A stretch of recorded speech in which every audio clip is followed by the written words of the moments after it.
கர்த்தருடைய பரிசுத்த நாமத்திற்கு மகிமை உண்டாவதாக. மீண்டுமாய் சத்தியத்தின் நேர நிகழ்ச்சியின் மூலம் உங்களை சந்திப்பதில் மிகவும் சந்தோஷப்படுகிறேன்.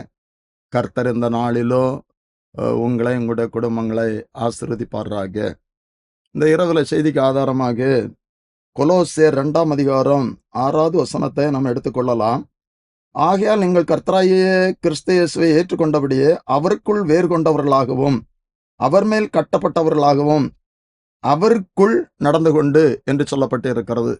இங்கே பவுல் எபேசியருக்கு எழுதும்போது இந்த வேர் என்கிற தலைப்பில் இந்த இரவில் ஒரு செய்தியை நான் உங்களுக்கு சொல்ல விரும்புகிறேன். இங்கே பவுல் சொல்லுகிறார், நான் கிறிஸ்துவுக்குள் வேறு கொண்டவர்களாய் காணப்பட வேண்டும் என்று சொல்லி. எபேசியருக்கு பவுல் மூலம் சொல்லப்பட்ட வார்த்தை இன்று நமக்கு சொல்லப்படுகிறது. நம்முடைய வேர்கள் கிறிஸ்துவுக்குள் இருக்க வேண்டும். வேர் என்று சொன்னால் அது மறைந்திருப்பது.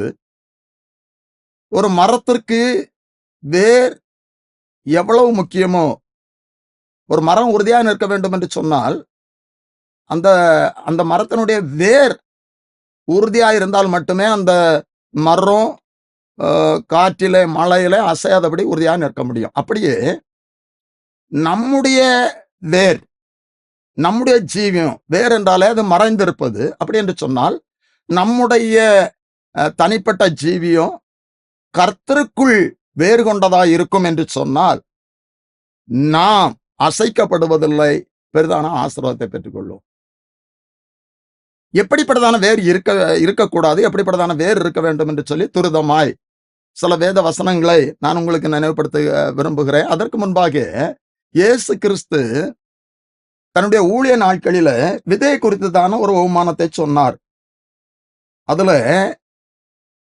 விதைகள் வித்தியாசமான இடங்களிலே விழுந்தது. இப்பொழுது கற்பாறையிலே விழுந்த விதையை குறித்து அவர் சொல்லும் போது மத்தேயு 13ஆம் அதிகாரம் 21வது வசனத்துல, ஆகிலும் தனக்குள்ளே வேர் இல்லாதவனாய் கொஞ்ச காலம் மாத்திரம் நிலைத்திருப்பான். 20வது வசனம், கற்பாறை இடங்களிலே விதைக்கப்பட்டவன் வசனத்தை கேட்டு உடனே அதை சந்தோஷத்தோடு ஏற்றுக்கொள்ளுகிறான். ஆகிலும் தனக்குள்ளே வேர் இல்லாதவனாய் கொஞ்ச காலம் மாத்திரம் நிலைத்திருப்பான். விதை குறித்ததான ஓமானத்துல இயேசு கிறிஸ்து வேறு இருந்தால் மட்டுமே அவரிலே நாம் கனி கொடுக்க முடியும், அவரிலே நாம் வளர முடியும்.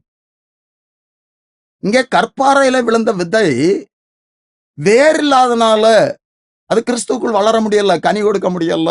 நம்முடைய அனுபவம் நல்ல நிலத்தில் விழுந்த விதையாக கிறிஸ்துவுக்குள் வேறு கொண்டவர்களாய் நாம் காணப்பட வேண்டும்.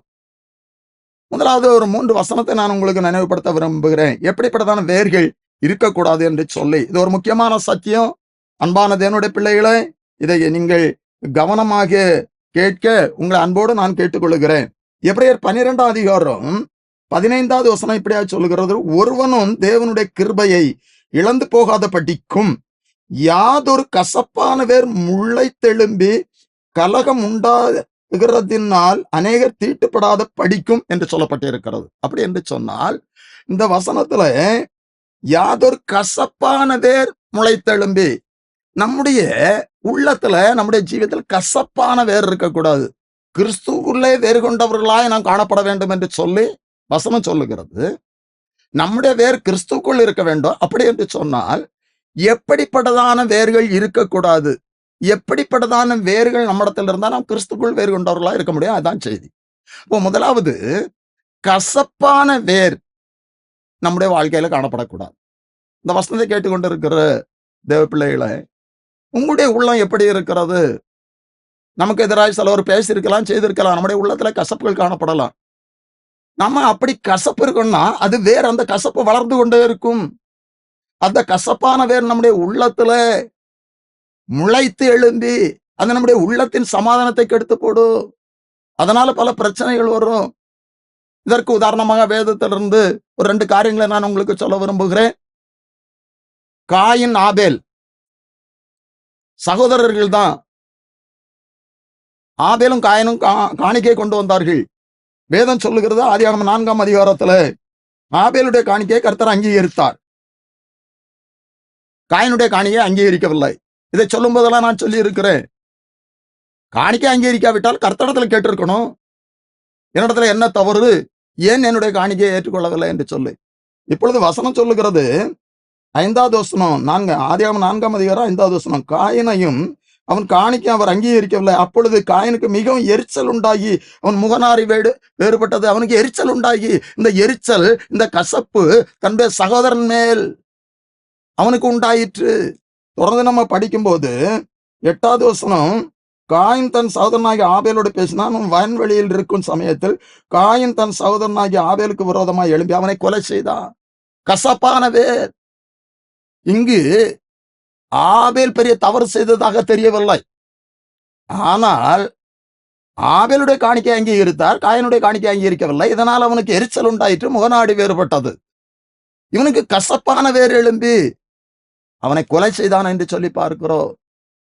அப்படிப்பட்டதான ஒரு பெரிய ஒரு பாவத்தை செய்யத்தக்கதாக அந்த கசப்பு அவனை தூண்டிற்று. அதனால் அவன் சபிக்கப்பட்டான் என்று சொல்லி நாம பார்க்கிறோம். கசப்பான வேர் நம்முடைய உள்ளத்திலே முளைத்தெழும்ப கூடாது. வேர் என்கிற தலைப்புல நான் உங்களுக்கு ஒரு செய்தியை சொல்லுகிறேன். கசப்பான வேர் இல்லாதபடி. இன்னும் கூட தாவீது கோலியாத்தை ஜெயித்து வருகிறான். பெண்கள் எல்லாம் சவுல் கொண்டது 1000, தாவீது கொண்டது 10000 என்று சொல்லி பாடுகிறார்கள். 1 சாமுவேல் 18ஆம் அதிகாரத்துல நம்ம பார்க்கிறோம். அது முதல் காய் மகாரமாய், அதாவது கசப்போடு அந்த தாவீதை சவுல் பார்த்தான். சவுலுடைய உள்ளத்துல தாவீதை குறித்து கசப்பு வளர்ந்தது. அவனை கொல்லுவதற்காக அநேக முயற்சிகளை செய்தான். கொல்லுவதற்காக. இங்கே காயின் ஆபேலை கொன்றான். இங்கே சவுல் தாவீதை கொல்லுவதற்காக 1 சாமுவேல் 18ஆம் அதிகாரத்துல நம்ம படிக்கும்போது 9 வசனங்களில அந்த ஸ்திரீகள் ஆடி பாடுகையில் சவுல் கொன்றது 1000, தாவீது கொன்றது 10000 என்று முறைமுறையாய் பாடினார்கள். அந்த வார்த்தை சவுலுக்கு விசனமாயிருந்தது, உள்ளத்துல கசப்பை உண்டு பண்ணிற்று. அவன் மிகுந்த எரிச்சல் அடைந்து, அங்கே காயின் எரிச்சல் அடைந்தான் தன் சகோதரன் மேல, இங்க தாவீது மேல சவுல் எரிச்சல் அடைகிறான். மிகுந்த எரிச்சல் அடைந்து, தாவீதுக்கு 10000, எனக்கோ 1000 கொடுத்தார்கள், இன்னும் ராஜாங்க மாத்திரம் அவனுக்கு குறைவா இருக்கிறது என்று சொல்லி அந்த நாள் முதல் கொண்டு சவுல் தாவீதை காய் மகாரமாய் பார்த்தான். கசப்போடு பார்த்தான், கொல்லுவதற்கு தேடினான். இந்த இரவுல நான் உங்களுக்கு சொல்லுகிறேன், நம்முடைய உள்ளத்துல கசப்பானவே எதுவும் முளைத்தெழும்பாதபடி நாம் இந்த காரியத்துல கவனமா இருக்க வேண்டும். தேவ பிள்ளைகளை, இந்த கசப்பான வேர் முளைத்தெழும்பும் போது அது அநேக பிரச்சனைகளை நம்முடைய வாழ்க்கையில கொண்டு வந்து விடும். 2வதாக உபாகமம் 29ஆம் அதிகாரம் 18வது வசனத்தின் பிற்பகுதி இப்படியாய் சொல்லுகிறது, நஞ்சையையும் எட்டியையும் முளைப்பிக்கிற யாதொரு வேர் உங்களில் இராதபடி பாருங்கள். நஞ்சையும் எட்டியையும் அப்படி என்று சொன்னால் அதற்கு முன்னால் உள்ள வார்த்தைகள் சொல்லுகிறது, எகிப்திய எந்த ஒரு காரியமும் அவர்களுடைய தேவர்களை சார்ந்த, அப்படித்தான் அந்த வசனம் சொல்லுகிற, ஆகையால் அந்த ஜாதிகளின் தேவர்களை சேவிக்க போகும்படி இன்று தம்முடைய தேவனாகிய கர்த்தரை விட்டு அகலுகிற இருதயம் உள்ள, அப்படி என்று சொல்லப்பட்டு இருக்கிறது. அந்த எய்த்துக்குரிய, இந்த உலகத்திற்குரிய எந்த காரியமும் வேறும் இருக்கக்கூடாது என்று சொல்லப்பட்டிருக்கு. முதலாவதாக கசப்பான வேர் இருக்கக்கூடாது. 2வது உலகத்தின் வேர், எய்த்தின் வேர். இஸ்ரவேல் ஜனங்கள் எய்த்தட்டு வெளியே வந்தாலும் கூட எய்த்தை குறித்ததான எண்ணங்கள் வேர்கள் இருந்தது. அவர்கள் ஒரு சூழலில் சொன்னாங்க, நாங்க எய்த்துல அப்படி இருந்தோம், சாப்பிட்டோம், இங்க அப்படி இல்லை, இந்த வனாந்தரத்துல எங்களை அழிக்கவா கொண்டு வந்தீர் என்று சொன்ன அந்த எய்த்தின் வேர் அவர்களை விட்டு மாறவில்லை. அன்பான தேவனுடைய பிள்ளைகளே, இந்த இரவில நான் உங்களை அன்போடு கேட்டுக்கொள்ளுகிறேன். நாம் கர்த்தரை ஏற்றுக்கொண்டு இருக்கலாம், கர்த்தரை தேடுகிறவர்களா இருக்கலாம். ஆனா இந்த உலக காரியங்கள், உலகத்தின் வேர், இந்த எய்த்தின் வேர் நம்மை விட்டு மாறி இருக்கிறதா? அந்த எய்த்தின் வேர் நம்மிலே இருக்கக்கூடாது. 1 யோவான் 2ஆம் அதிகாரம் 15வது வசனம் சொல்லுகிறது, உலகத்தில் உள்ளவைகளில் அன்பு கூறாதிருங்கள், உலக சிநேகம் தேவனுக்கு விரோதமான பகை என்று சொல்லப்பட்டு இருக்கிறது. இன்னும் அநேக வசனங்கள்ல, யாக்கோபு 4:4 சொல்லப்பட்டு இருக்கிறது, அநேக வசனங்கள்ல சொல்லப்பட்டு இருக்கிறது. இந்த உலகத்தின் வேர் நம்மிலே இராதபடி நம்மை பாதுகாத்துக்கொள்ளும். நம்ம உலகத்துல தாங்க இருக்கிறோம், உலகத்துல தான் இருக்க முடியும். நான் இந்த உலகத்துல கர்த்தர் தந்திருக்கிற நாட்கள் வரையில இந்த உலகத்துல தான் ஜீவிக்கணும். ஆனால் இந்த உலகத்தின் வேர் நம்மில இராதபடி இஸ்ரவேல் ஜனங்களுக்கு கர்த்தர் சொன்னா, எகிப்திய வேர், நஞ்சையும் எட்டியையும் முளைப்பிக்கிற யாதொரு வேரும் உங்களில் இராதபடி நீங்கள் பாருங்கள் என்று சொல்லி. இன்றைக்கு நமக்கு சொல்லப்படுகிறது. மூன்றாவதாக 1 தீமோத்தேயு 6:10 பண ஆசை எல்லா தீன்மைக்கும் வேறாயிருக்கிறது, அநேகர் அதனால் தங்களை உருவ குத்தி கொண்டார்கள் என்று சொல்லப்பட்டிருக்கிறது. பண ஆசை எல்லா தீன்மைக்கும் வேறாயிருக்கிறது. இந்த பண ஆசை என்கிற வேர் இருக்கக்கூடாது. பணம் தேவை, ஆனா பணம் தான் வாழ்க்கை இல்லை. நான் என்னுடைய அனுபவத்துல சொல்லுகிறேன். நான் பல செய்தியில சொல்லி இருக்கிறேன். நான் பல தொழில்களை செய்து கர்த்தருடைய அழைப்பின் பேர் ஊழியத்திற்கு வந்தவன். அரசியல்ல இருந்திருக்கிறேன், ரியல் எஸ்டேட் பண்ணியிருக்கிறேன், பல தொழில்கள் பண்ணியிருக்கிறேன். எனக்கு அதிகமாய் சம்பாதிப்பதற்கு வாய்ப்புகளை கர்த்தர் தந்தார். ஆனால் என் உள்ளத்துல ஒன்று, கர்த்தருடைய ஆசீர்வாதமே ஐஸ்வர்யத்தை தர அதனுடைய வேதனை கூட்டார். அந்த வார்த்தை எப்பொழுதும் என் உள்ளத்துல பேசும். கர்த்தருடைய கிருபையினால 1998 முதல் கர்த்தருடைய ஊழியத்தை செய்து கொண்டு இருக்கிறேன். கர்த்தர் எந்த குறையும் இல்லாதபடி நடத்துகிறார். ஆனால் பண ஆசை நம்முடைய உள்ளத்துல இருந்தால் கர்த்தர் நம்முடைய வாழ்க்கையில கிரியேட் செய்ய முடியாது. இங்க பண ஆசை எல்லா தீன்மைக்கும் வேறாயிருக்கிறது அப்படி என்று சொன்னால், இந்த பண ஆசைங்கிற அந்த வேர் இல்லாதபடி நம்முடைய ஜீவித்தை காத்துக்கொள்ளணும். அதற்கும் வேதத்திலிருந்து அநேக உதாரணங்களை சொல்ல முடியும். இந்த பண ஆசை கொண்டவர்கள் எல்லாம் கர்த்தருடைய ஆசீர்வாதத்தை இழந்து போனார்கள். 2 ராஜாக்கள் 5:20 இப்பொழுது எலிசா காணிக்க வேண்டாம் என்று சொல்லி தட்டுதல் பண்ணி விட்டார் நாகமானிடத்துல. ஆனா கேயாசி ஒரு பொய்யை சொல்லி அவனிடத்துல போய் சில பொருட்களை பெற்றுக் கொள்கிறான். அங்க நடந்தது என்ன? நாகமானுக்குள்ள கஷ்டம் அவனுக்கு வந்தது. பண ஆசை எல்லா தீன்மைக்கும் வேறா இருக்கிறது என்று சொல்லப்பட்டு இருக்கிறது. மத்தேயு 26:15 யூதாஸ் சொன்னாங்க காட்டி கொடுக்கும்படி. அவன் 30 வெள்ளிக்காசுக்காக இயேசு கிறிஸ்துவை காட்டி கொடுத்தான் என்று சொல்லி பார்க்கிறோம். அதன் மூலம் 4 கொண்டு செத்தான். அதுபோல ஆகான் யோசுவா 7:21 பார்க்கும்போது கொள்ளையில நேர்த்தியான சில பொருட்களை அவன் எடுத்து வீட்டுக்குள்ளே புதைத்து வைத்தான். அவன் அந்த ஆசையினால, அந்த பொருள் மேல உள்ள ஆசையினால அவன் குடும்பமே அழிக்கப்பட்டது. பண ஆசை எல்லா தீன்மைக்கும் வேறாயிருக்கிறது. இப்போ 3 வசனங்களை நான் உங்களுக்கு சுருக்கமாக நினைவுபடுத்தினேன்.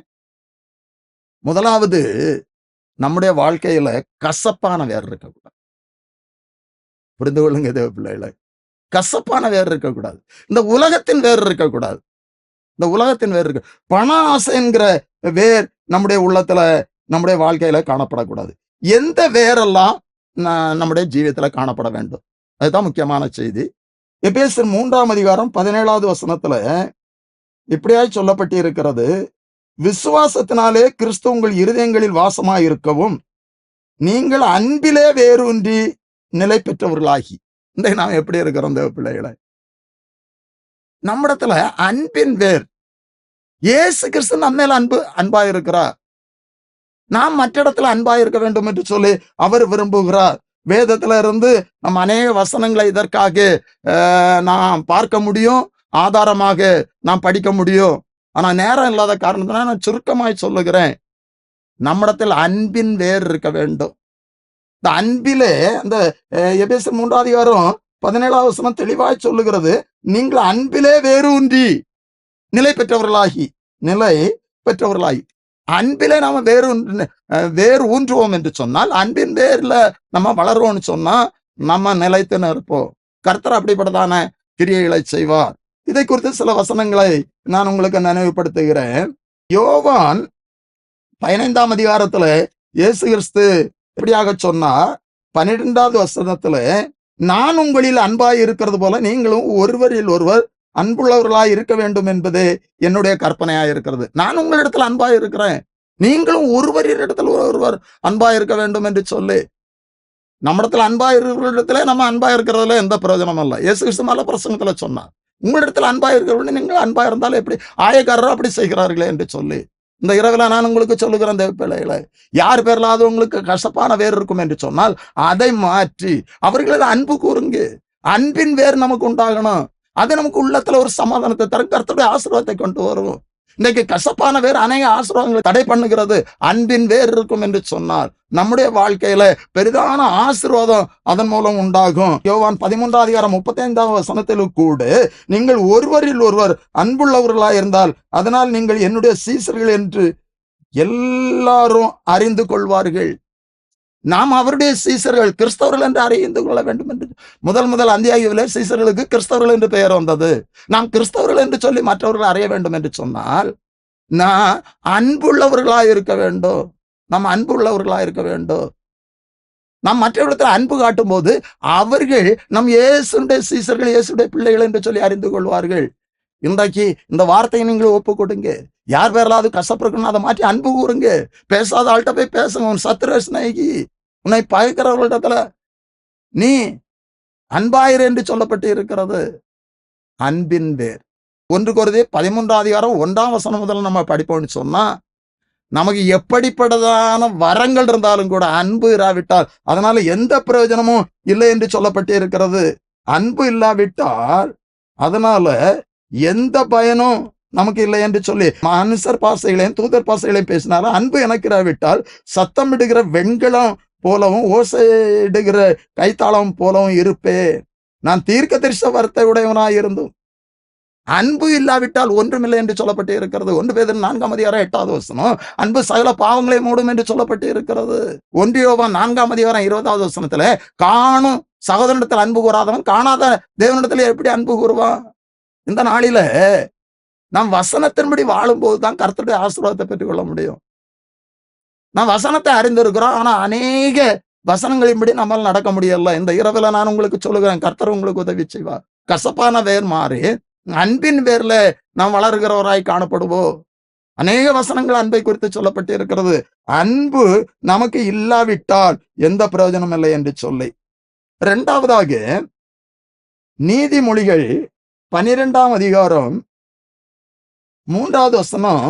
நீதிமான்களுடைய வே என்று சொல்லி, துன்மார்க்கத்தினால் மனுஷன் நிலைவரப்படான், நீதிமான்களுடைய வேரோ அசையாது. 12 துன்மார்க்கன் துஷ்டருடைய வலை விரும்புகிறான், நீதிமானுடைய வேர் கனி கொடுக்கும். நீதிமானுடைய வேர். அப்ப நம்ம நீதிமானா இருக்கணும். அந்த வேர் அசையாது. நீதிமானுடைய வேர் அசையாது என்று சொன்னால் வேர் நம்முடைய சந்ததிக்கு அடையாளமாக இருக்கிறது. நம்முடைய சந்ததிகள் ஆசீர்வதிக்கப்பட வேண்டும் என்று சொன்னால், அவர்கள் அசைக்கப்படாமல் இருக்க வேண்டும் என்று சொன்னால் நாம் நீதிமான்களாய் காணப்பட வேண்டும். இங்க நீதிமானுடைய வேர். வேதத்துல நம்ம பார்க்கும்போது தன் ஜனத்திற்குள், அதாவது தன் காலத்துக்குள் வாழ்ந்தவர்களுக்குள் நோவா உத்தமனும் நீதிமானுமா இருந்தான் என்று சொல்லி ஆதியாகமம் 6:9 நம்ம படிக்கிறோம். ஆதியாகமம் 7:1 கர்த்தர் நோவாவை நோக்கி, நீ உன் வீட்டார் அனைவரும் பேழைக்குள் பிரவேசிங்கள், இந்த சந்ததியில் உன்னை எனக்கு முன்பாக நீதிமானாய் கண்டே. நான் உங்களுக்கு சொல்லுகிறது, நம்முடைய வேர் நீதிமானுடைய வேராய் இருக்கணும். இங்க நோவா ஒரு நீதிமானாய் காணப்பட்டான். அவன் நீதிமான், அவனுடைய வேர் நீதிமானுடைய வேராய் இருந்தது. அதனால அவன் அசைக்கப்படவில்லை. எல்லா ஜனங்களும் அழிக்கப்பட்டார்கள். மழை அனுப்பி எல்லா ஜனங்களையும் அழித்தார்.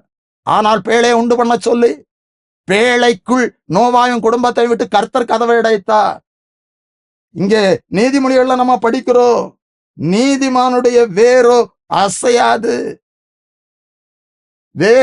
நம்முடைய சந்ததிகளையும் குறிக்கிறது என்று சொன்னேன்.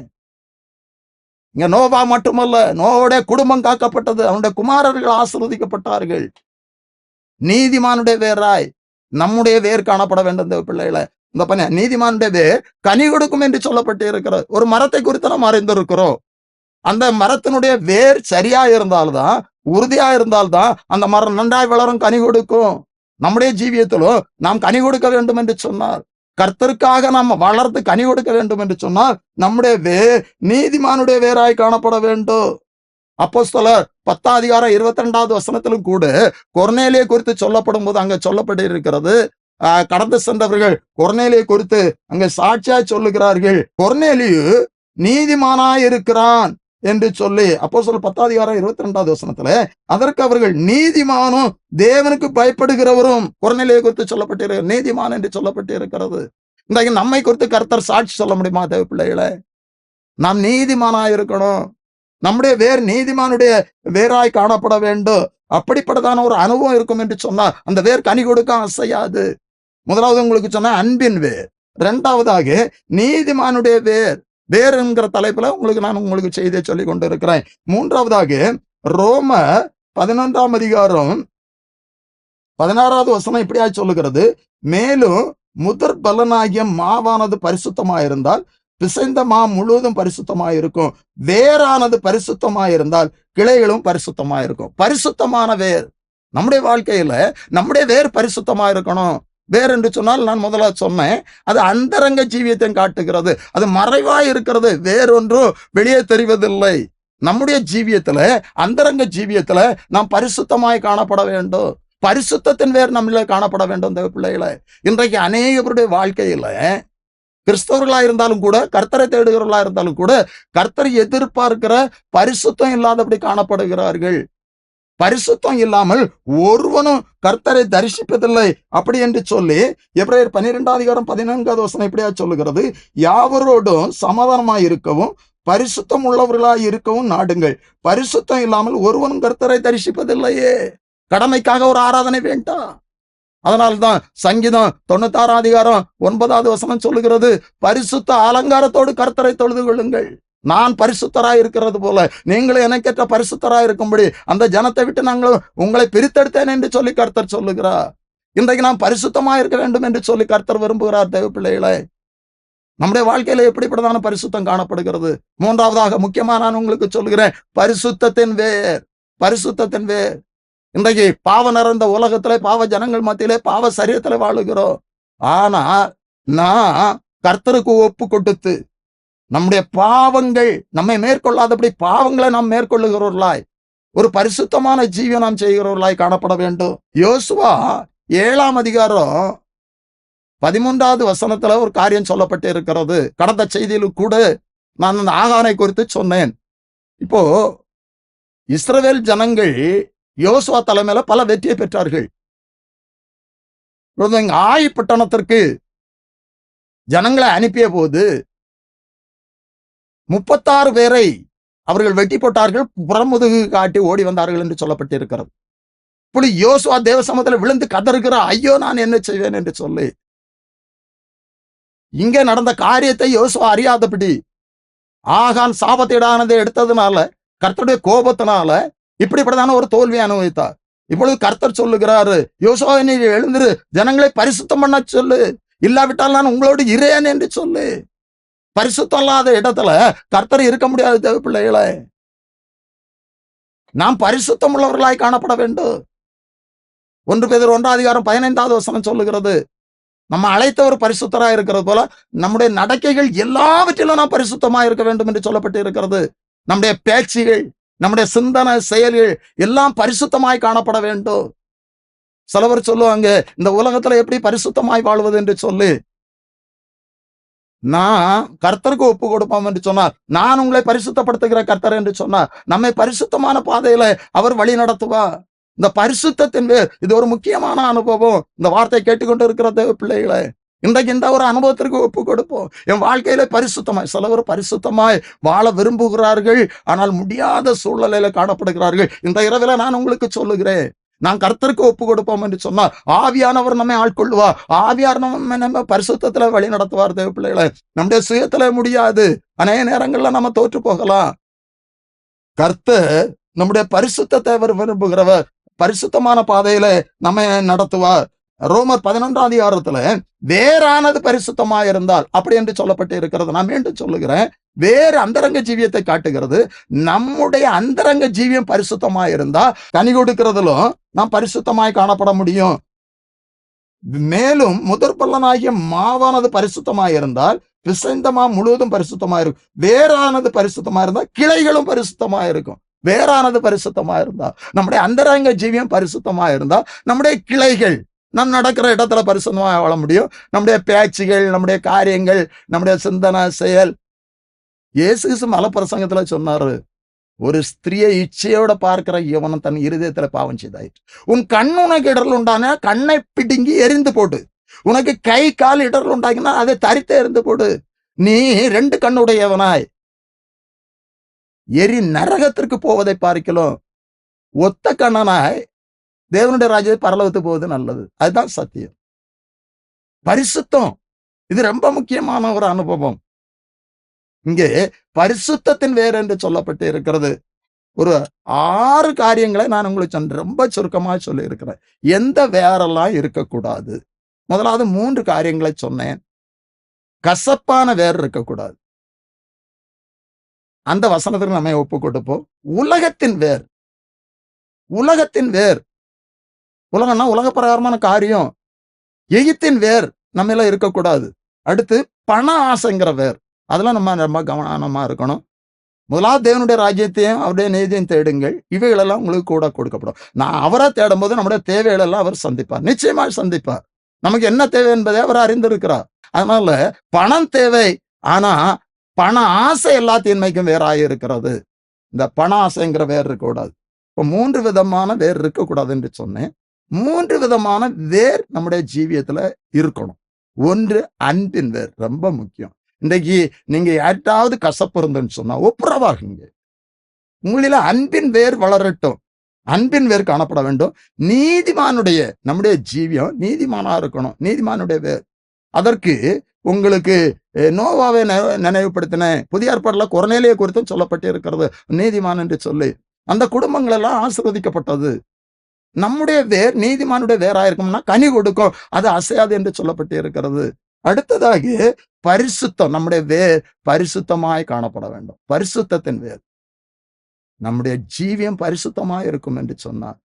இந்த உலகத்திலும் நம்ம ஒரு ஜெயமுள்ள வாழ்க்கை வாழ முடியும், பரலோகத்திலும் நாம் பங்குள்ளவர்களாய் காணப்பட முடியும். தேவ பிள்ளைகளே, ஒரு 3 வேர் இருக்கக்கூடாது, 3 வேர் இருக்க வேண்டும். இந்த வசனத்திற்கு நம்ம ஒப்பு கொடுப்போம். ஒருவேளை நான் பரிசுத்தமாய் வாழ விரும்புகிற முடியவில்லை என்று சொல்லுகிற தேவ பிள்ளையே, சகோதரா சகோதரி, இந்த இரவில நீங்கள் ஒப்பு கொடுப்பீர்கள் என்று சொன்னார். கர்த்தர் உங்களை பரிசுத்தப்படுத்தி பரிசுத்தமான பாதையில வழி நடத்துவா. நான் ஜெபிக்கலாம். எங்களை அதிகமாய் நேசிக்கின்ற எங்கள் பரிசுத்த பரலோகத்தின் பிதாவே, ஆசீர்வாதமான இந்த இரவு வேளைக்காய் உமக்கு ஸ்தோத்திரம் அப்பா. இந்த வேளையில் உம்முடைய வார்த்தை தியானிக்கும் பாக்கியத்தை எங்களுக்கு தந்தீர், அதற்காக நன்றி செலுத்துகிறோம் அப்பா. வேத வசனத்தின் மூலம் எப்படிப்பட்டதான வேறு எங்களுடைய ஜீவியத்தில் இருக்கக்கூடாது, எப்படிப்பட்டதான வேறு இருக்க வேண்டும் என்று சொல்லி நாங்கள் தியானித்தோம் அப்பா. கொலோசேயருக்கு பவுல் எழுதும்போது எங்கள் கிறிஸ்துவுக்குள்ளே வேறு கொண்டவர்களாய் என்று சொல்லி எழுதுகிறார். நாங்கள் கிறிஸ்துவுக்குள் வேறு கொண்டவர்களாய் காணப்பட வேண்டும் அப்பா. நாங்கள் கிறிஸ்துவுக்குள் வேறு கொண்டவர்களாய் இருக்க வேண்டும் என்று சொன்னால், கர்த்தாவே, இந்த உலகத்தின் வேர் எங்களிலே காணப்படக்கூடாது, பண ஆசைங்கிற வேர் இருக்கக்கூடாது, கசப்பான வேர் இருக்கக்கூடாதப்பா. அப்படிப்பட்டதான அனுபவத்திற்கு எங்களை ஒப்பு கொடுக்கிறோம் அப்பா. கர்த்தாவே, எங்களில வேர் இருந்த உமக்குள் நாங்கள் வேர் கொண்டவர்களா இருந்தால் மட்டுமே உம்மிலே வளர்ந்து நாங்கள் கனி கொடுக்க முடியும் அப்பா. எங்களில் அன்பின் வேர், நீதிமானுடைய வேர், பரிசுத்தத்தின் வேர் உண்டாக கர்த்தாவே, இந்த வேளையில இந்த வசனத்தை கேட்ட ஒவ்வொருவருக்கும் நீர் உதவி செய்யும்படியாய் ஜெபிக்கிறேன் அப்பா. அநேகர் உமக்காய் வாழ வாஞ்சிக்கிற சூழ்நிலையில பரிசுத்தமாய் வாழ விரும்பினாலும் கூட முடியாதபடி அநேக தடைகள் காணப்படுகிறது. இந்த இரவு வேளையில எல்லா தடைகளும் இயேசுவின் நாமத்தில் மாறும்படியாய் ஜெபிக்கிறோம். இந்த வசனத்தை கேட்ட ஒவ்வொருவரையும் ஆவியானவரின் நிரப்பும்படியாய் ஜெபிக்கிறோம் அப்பா. ஆவியானவர் எங்களை சத்தியத்திலும் வழி நடத்துகிறவர், எங்களை பரிசுத்தப்படுத்துகிறவர் அப்பா. கர்த்தாவே, ஆவியானவர் ஒவ்வொருவரையும் நீர் ஆட்கொள்ளும்படியாய், ஒவ்வொருடைய வாழ்க்கையிலும் காணப்படுகின்ற குறைகளை மன்னித்து நீர் பரிசுத்தப்படுத்தும்படியாய் ஜெபிக்கிறேன் அப்பா. இந்த வசனத்தின் மூலம் ஒவ்வொருவரும் வாழ்ந்தபடி ஆசீர்வாதங்களை பெற்றுக்கொள்ளத்தக்கதாக கர்த்தர் நீர் உதவி செய்யும்படியாய் ஜெபிக்கிறேன் அப்பா. எங்களுடைய வேறு உமக்குள் இருக்க, உம்மிலே நாங்கள் வாழ கர்த்தர் எங்களுக்கு உதவி செய்யும். உம்முடைய நாமத்துல வசனத்தை கேட்ட ஒவ்வொருவரையும் வாழ்த்துகிறேன். கர்த்தர் ஒவ்வொருவரையும், ஒவ்வொரு குடும்பத்தையும், குடும்பத்தின் பிள்ளைகளையும், சகல காரியங்களும் ஆசீர்வதியும். மீட்பர் இயேசு கிறிஸ்துவின் ஜெபிக்கிறோம் நல்ல பிதாவே, ஆமென்.